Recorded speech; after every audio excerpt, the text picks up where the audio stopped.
Meus irmãos, a paz do Senhor. Para mim é um grande prazer estar aqui mais uma vez com os irmãos. A nossa finalidade aqui é compartilhar um pouco da palavra do Senhor nosso Deus.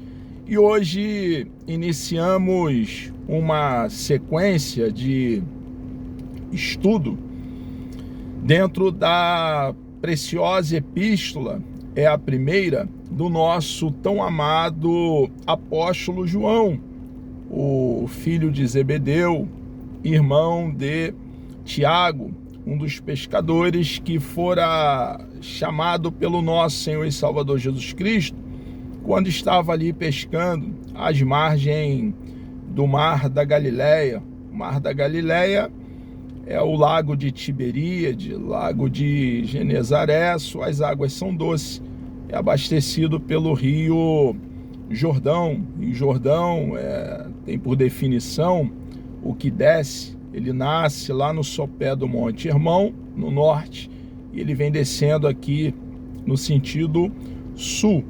Ele abastece ali o que nós chamamos de águas de Merom, e um pouco mais abaixo ele abastece então o lago de Tiberíade, lago de Genezaré, que nós chamamos, devido o seu tamanho, a sua extensão, frequentes tempestades. Tempestades ali eram tempestades de vento, conhecido como o mar, o grande mar da Galileia. Quando então o apóstolo João estava ali e foi chamado pelo nosso Senhor e Salvador Jesus Cristo. Esse João que ali estava na ocasião era um pescador.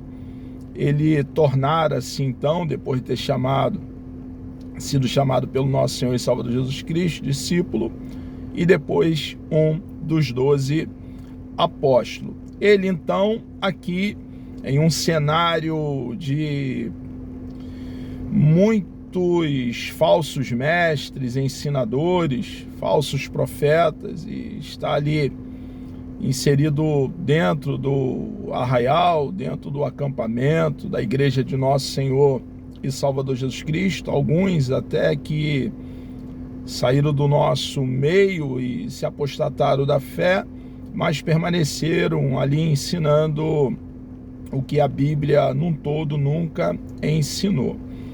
Alguns também, mesmo saindo da congregação, as suas ideias equivocadas, não bíblicas, suas heresias, continuavam ali fazendo um efeito muito catastrófico. Era ensinamentos deletérios, nocivo, era morte na panela. O apóstolo João, dentro desse cenário, ele então vai trazer a verdade da parte de Deus para os nossos amados irmãos que ali estavam no primeiro século.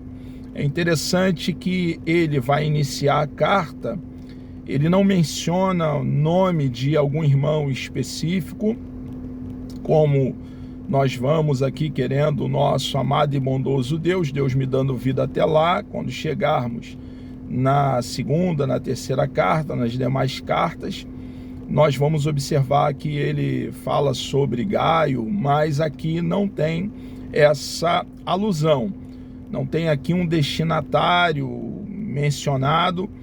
Ele simplesmente inicia doutrinando a igreja, dando um padrão referencial, um aferidor, para que a igreja, tendo esse padrão, esse aferidor,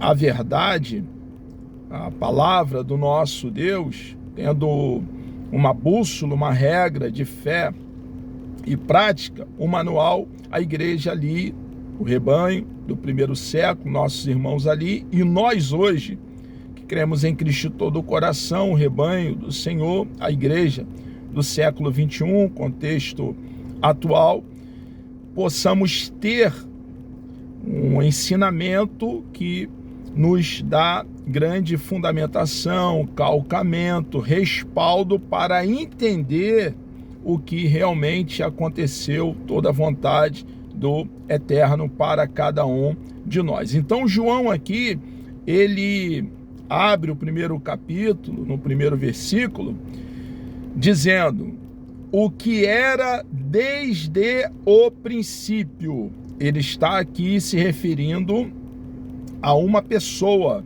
a alguém que existia desde o princípio.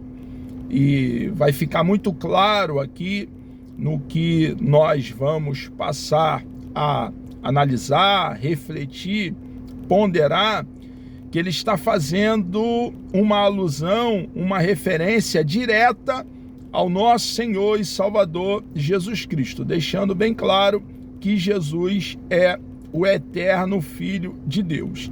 Ele já abre a primeira epístola, deixando bem claro que Jesus é eterno, trazendo para nós essa doutrina que toda a plenitude da divindade habitava em Cristo corporalmente. Ele era Deus, o Emanuel, o Deus conosco.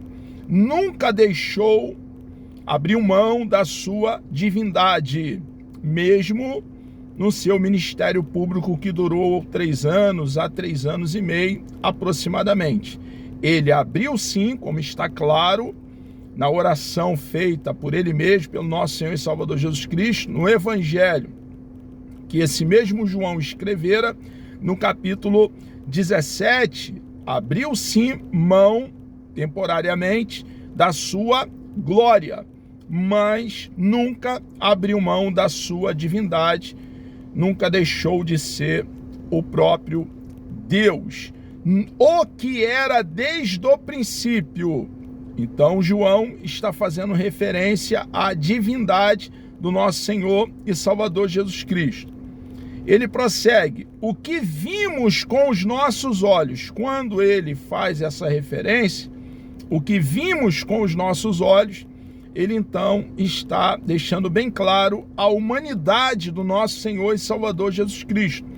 Ele foi visto, ele podia ser visto. E é interessante que João está trazendo aqui uma doutrina sólida, consistente, de que o nosso Senhor e Salvador Jesus Cristo, ele tinha 2 naturezas. A natureza divina, ele era completamente Deus, e a natureza agora humana. Nessa segunda frase colocada aqui, registrada pelo nosso tão amado apóstolo João, deixa claro que ele era completamente homem.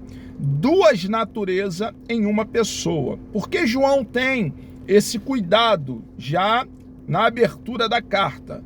Porque ali havia um grupo de gnósticos que ensinava que Jesus não veio aqui nesse mundo fisicamente. Ensinava que ele era uma espécie de fantasma. E esse falso ensinamento, esse equívoco, estava ali perturbando a igreja do primeiro século. Então João, ele já inicia a sua carta deixando bem claro que Jesus, ele é Deus e homem, que a natureza divina e a natureza humana estava na pessoa de nosso Senhor e Salvador Jesus Cristo. Ele era 100% divino e 100% humano. Ele deixa bem claro aqui que Jesus, ele veio fisicamente, nasceu ali daquela donzela que na ocasião estava virgem, a Maria, e nasceu na cidade de Belém, da Judéia, e foi criado em Nazaré.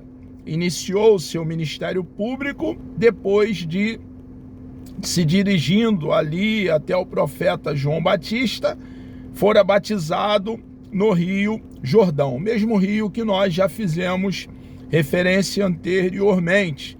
O ministério dele, então, inicia-se ali. Depois de ser batizado, ele sai das águas, é conduzido pelo Espírito de Deus até o deserto. Lá no deserto, ele então vence o diabo. Então, João aqui está trazendo boa doutrina para nos dar boa base, calcamento, fundamentação, respaldo bíblico, que Jesus era Deus e Jesus também era homem. João diz, o que era desde o princípio, ele aponta para a eternidade. O que vimos com os nossos olhos, ele está apontando para a humanidade do eterno Filho de Deus. Então ele está dizendo que Jesus era o Deus homem. O que temos contemplado, Jesus ele veio e poderia ser visto e contemplado. É muito importante que João esteja aqui nos trazendo essa doutrina, esse ensinamento, para que entendamos também que a morte do nosso Senhor e Salvador Jesus Cristo foi uma realidade. Ele morreu e no domingo pela manhã, no primeiro dia da semana, ele ressurgiu dentre os mortos para a imortalidade. Ele fora o primeiro que ressurgiu e está vivo. Muitas ressurreições aconteceram no Antigo e no Novo Testamento, mas na verdade foram pessoas que tornaram a viver e em algum momento morreram. No Novo Testamento podemos falar de Lázaro, o filho da viúva da cidade de Naim, a filha de Jairo. Eles voltaram a viver, mas em algum momento eles morreram. Ressurgir dentre os mortos, o único que ressurgiu dentre os mortos foi o nosso Senhor e Salvador Jesus Cristo, pois ele ressurgiu para a imortalidade. Ele está vivo. Não é errado dizer que no episódio ali com Lázaro, com o filho da viúva da cidade de Naim, e também ali no episódio com a filha de Jairo, eles foram ressuscitados? Não, podemos dizer, entendendo, porém, que ressurgir dentre os mortos, em todo o sentido da palavra ressurgir, fica bem claro que é ressurgir para não mais morrer. E a ressurreição para a imortalidade, Jesus foi o primeiro. É muito interessante observar que a ressurreição foi física. Lá estava preservado a marca nas suas mãos, 2 pregos. Lá estava preservado a abertura que fizeram com a lança, que atingiu o pericárdio. A ressurreição fora física, mas aquele corpo glorificado que ele tinha agora, o Jesus ressurreto, não tinha mais as mesmas limitações que antes.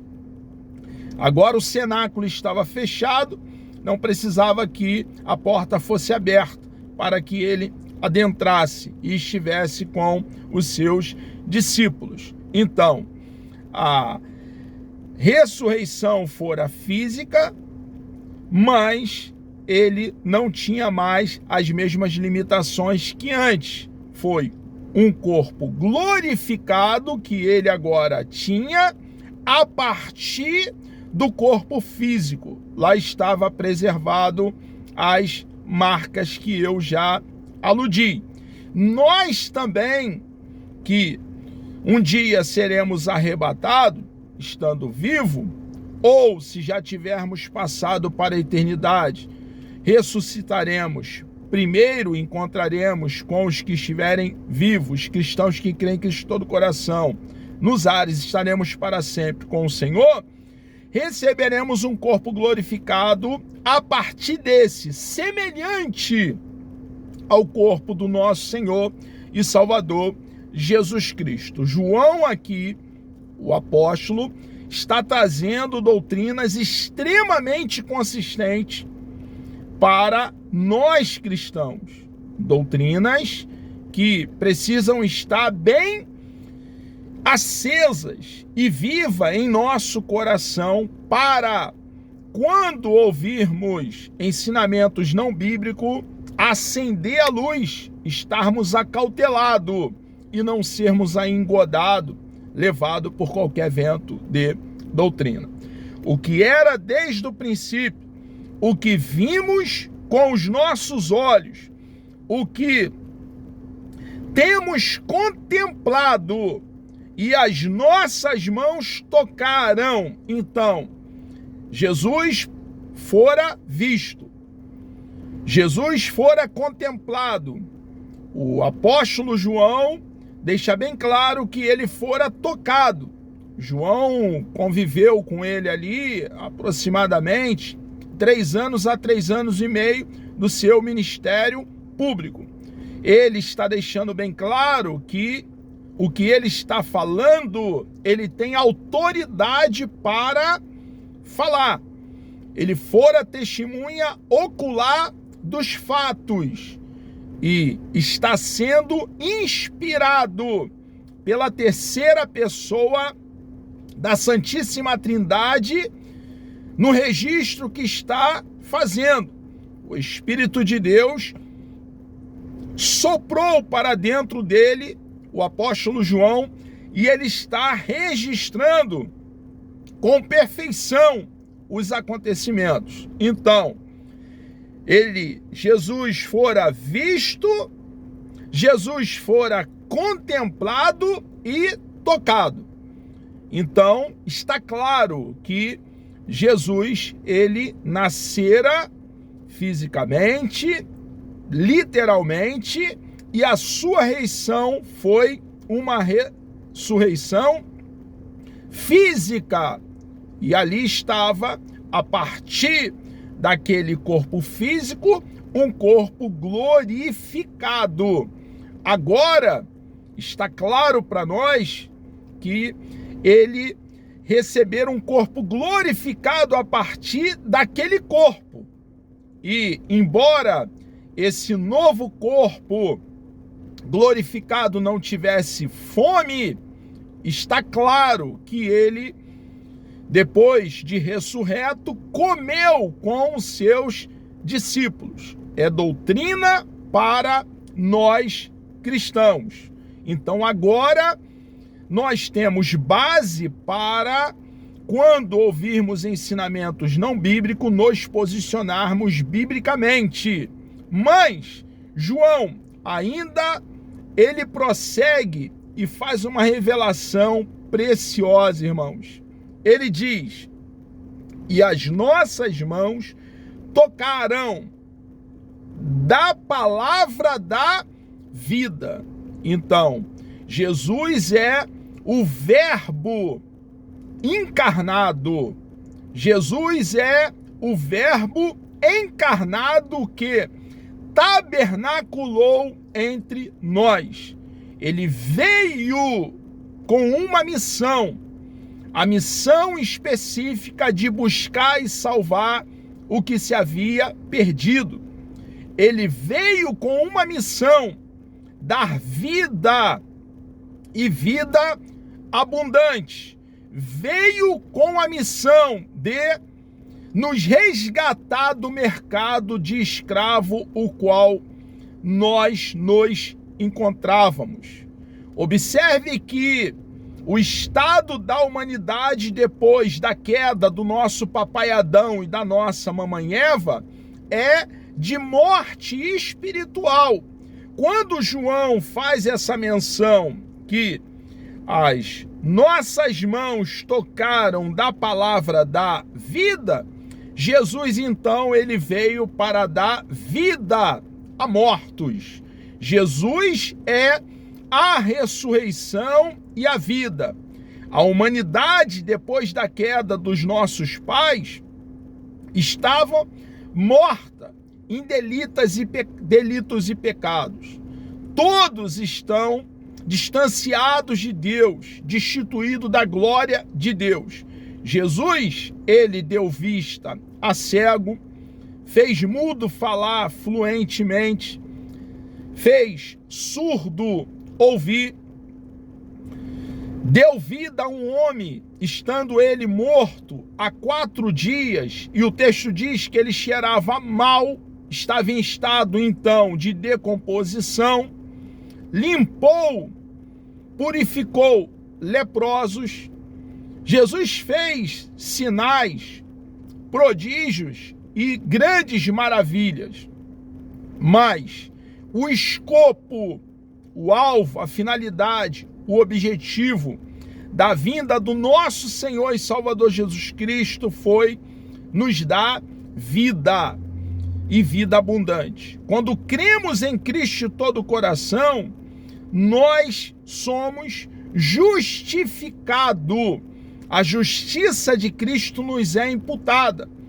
E nós que estávamos longe de Deus, destituídos da glória de Deus, que éramos inimigos de Deus, agora desfrutamos, por crer em Cristo de todo o coração e ter a justiça dele imputada a nós, desfrutamos de paz com Deus, comunhão com Deus, relacionamento, intimidade com Deus. É o que está claro nessa afirmação doutrinária do nosso tão amado apóstolo João.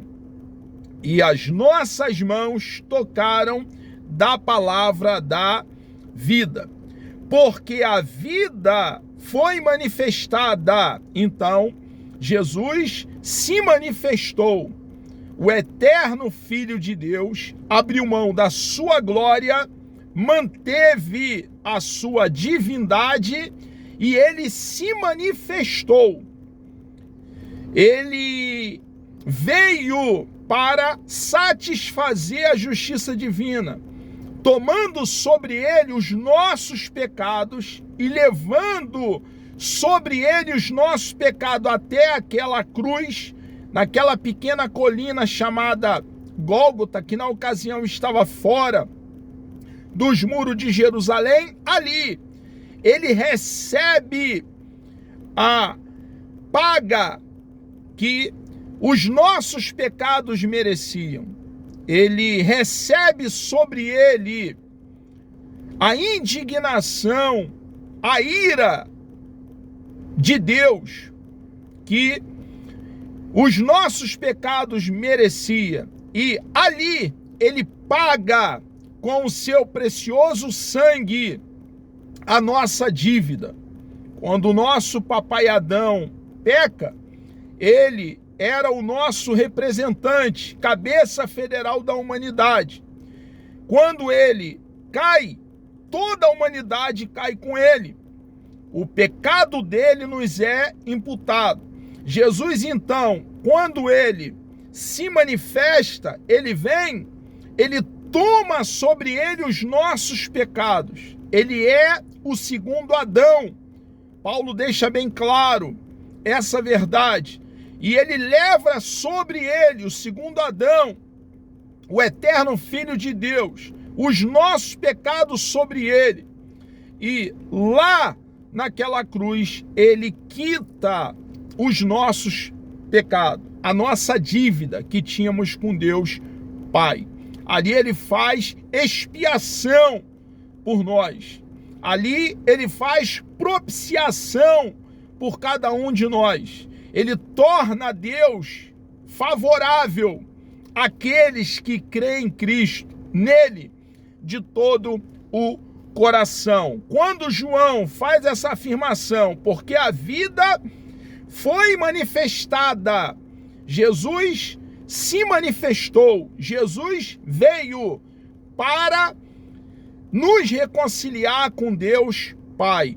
Aquela ruptura de comunhão que fora causada devido à desobediência do nosso papai Adão e da nossa mamãe Eva, esse distanciamento de Deus, Jesus então agora se manifesta para nos dar comunhão com Deus, para nos fazer filhos de Deus, uma vez crendo em Cristo de todo o coração, cidadão dos céus. Essa é a grande obra realizada pelo nosso Senhor e Salvador Jesus Cristo. Jesus Cristo foi um divisor de águas, é um marco para nós. Sem Jesus, toda a humanidade estaria caminhando para juízo, condenação e inferno. Com o nosso Senhor e Salvador Jesus Cristo se manifestando, aqueles que creem nele de todo o coração tiveram a sua vida radicalmente, totalmente, completamente mudada. A sua caminhada, ao contrário de em direção para juízo, condenação e inferno, caminhamos agora, por crermos em Cristo de todo o coração, para os braços daquele que proveu eterna salvação para cada um de nós. Porque a vida foi manifestada e nós a vimos e testificamos dela. João estava então para dar testemunho da verdade, é o que ele está fazendo aqui. E nós cristãos, assim como o apóstolo João, que fomos alcançados pela vida, fomos alcançados pela verdade libertadora, nós devemos então testemunhar, compartilhar da verdade que nos alcançara com todo morador do planeta Terra. E testificamos dela e vos anunciamos a vida eterna. A vida eterna está na pessoa bendita e sacrossanta de nosso Senhor e Salvador Jesus Cristo. E somente nele, em nenhum outro há salvação, mas salvação há para todos que creem em Jesus Cristo, nosso Senhor, a vida eterna enviada por Deus Pai, que estava com o Pai e nos foi manifestada. Mais uma vez ele reitera a verdade que ele registrou no início. Jesus estava com o Pai, ele é o eterno Filho de Deus, e em dado momento, na plenitude dos tempos, no tempo oportuno, no primeiro século, fora então manifestado ele que fora prometido por Deus Pai, em Gênesis capítulo 3, versículo 15, ele agora se manifestou. O que vimos e ouvimos, isso vos anunciamos, para que também tenhais comunhão conosco. Observe, irmãos, que a finalidade na doutrina que João está aqui registrando, a igreja do primeiro século e nós hoje, é para que eles e nós tenhamos comunhão com o nosso amado e bondoso Deus, o Deus de toda graça. A doutrina nos une, não há unidade fora da verdade. E a finalidade do apóstolo João é que desfrutemos de relacionamento, intimidade, comunhão, estejamos, cada um de nós cristãos, em sintonia com o nosso amado Deus. E a nossa comunhão é com o Pai e com seu Filho, Jesus Cristo. Estas coisas vos escrevemos, para que o vosso gozo se cumpra. Essa verdade registrada pelo apóstolo João nos dá grande prazer, grande satisfação por compreendermos o querer de Deus, o objetivo, a finalidade pela qual Ele, o nosso amado e bondoso Deus, enviara o nosso Senhor e Salvador Jesus Cristo aqui nessa terra. Amados, chegamos aqui ao término dessa primeira exposição, nessa primeira epístola preciosa, nosso amado apóstolo João, Deus nos dando vida, querendo o nosso amado e bondoso Deus. No nosso próximo encontro, estaremos aí então compartilhando um pouco, ponderando a partir do versículo 5 do capítulo 1. Vamos orar? Deus amado, nós louvamos o teu nome, engrandecemos a tua pessoa bendita. Obrigado, meu Deus, por essa grande oportunidade. E o Senhor nos concede podermos estar aqui compartilhando da tua palavra. Ó Deus amado, obrigado, ó Deus, por termos a tua palavra, o cano sagrado, a vara de medir, os 66 livros inspirados pelo Senhor, disponível a nós. Ó Pai, para que não sejamos aí levados por qualquer vento de doutrina, mas que possamos, ó Pai, assimilar a tua verdade, praticando a tua palavra e compartilhando com todos os moradores do planeta Terra. Por favor, meu Deus, continue nos dando coragem, unção, poder, ungindo o nosso cérebro na compreensão da tua palavra. Nos dê um dia abençoado, meu Deus, por favor, na tua presença. Abençoe todos que estarão ouvindo mais essa exposição da tua palavra. É a nossa oração feita em nome de Jesus.